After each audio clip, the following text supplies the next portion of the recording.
Very important uric acid. आज हम समझेंगे यूरिक एसिड क्या होता है और किन चीज़ों में पाया जाता है और ऐसा हम क्या खाएं जिसमें यूरिक एसिड कम हो। जब टेस्ट कराने जाते हैं तो पता चलता है।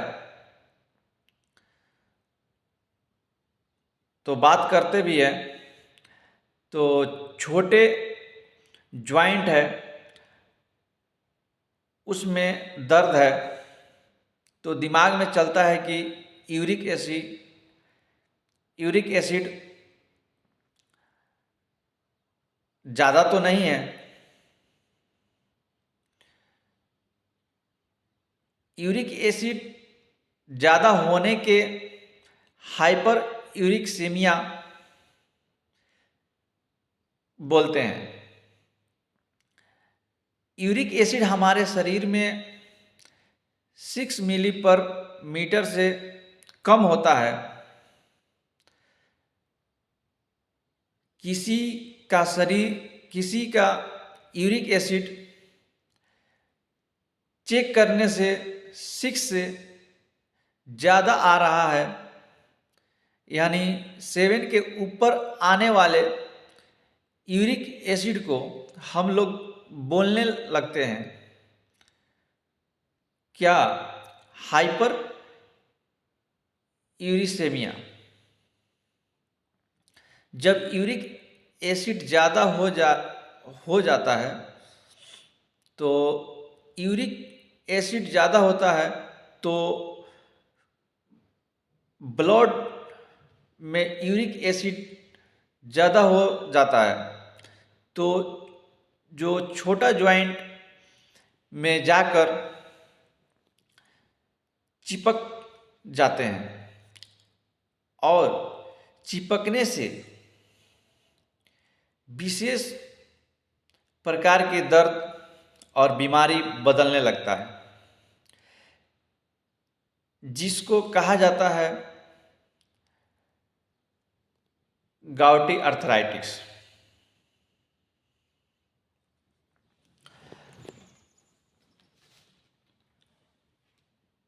कोई भी जो भी मरीज हैं जो भी टेस्ट कराते हैं और बता दे कि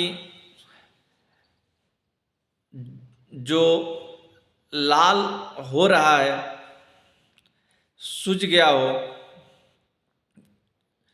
तो जूता या चप्पल पहनते हैं तो बहुत दर्द होता है। तो हमारे दिमाग में जाना चाहिए कि गाउटिक अर्थराइटिस हो गया होगा।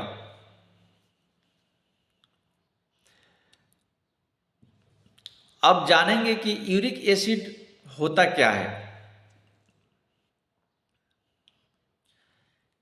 कैसे काम किया जाए,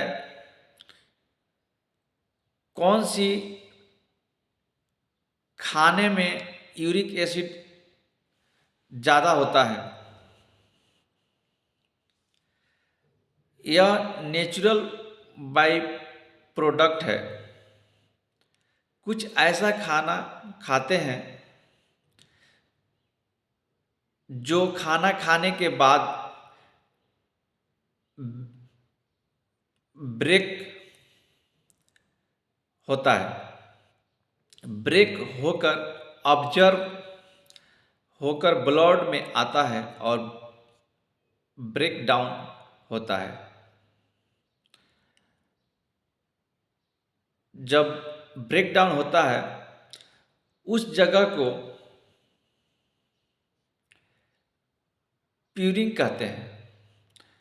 बहुत सारे खाना खाते हैं वह प्यूरिंग में ब्रेक होते हैं एग्जाम्पल, वर्गन जो meat, liver, red meat, mutton, rajma और अल्कोहल, छोला, बियर, पालक में भी होते हैं, यूरिक एसिड बहुत ज़्यादा होते हैं। इस तरह का ज़्यादा मात्रा में यूज करते हैं तो, और बता दें कि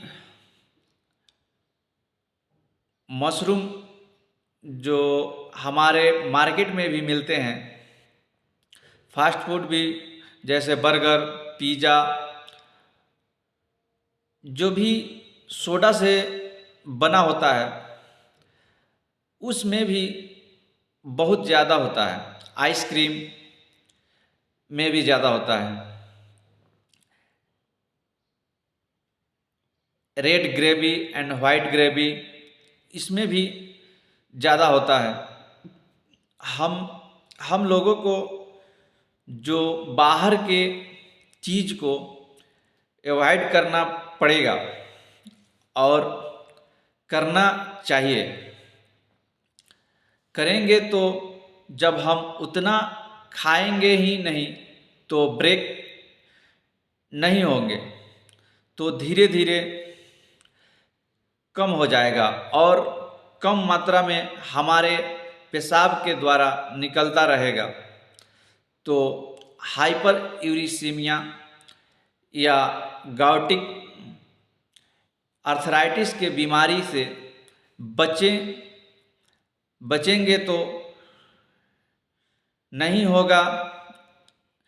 यहाँ कुछ चीज़ें खाने में रोकना या परहेज करने से कुछ बचाव हो सकता है। आपको समझ में आ रहा होगा कि नहीं, कमेंट में बताएं। इससे पता चल गया होगा कि क्या खाना चाहिए और क्या नहीं। Thank you.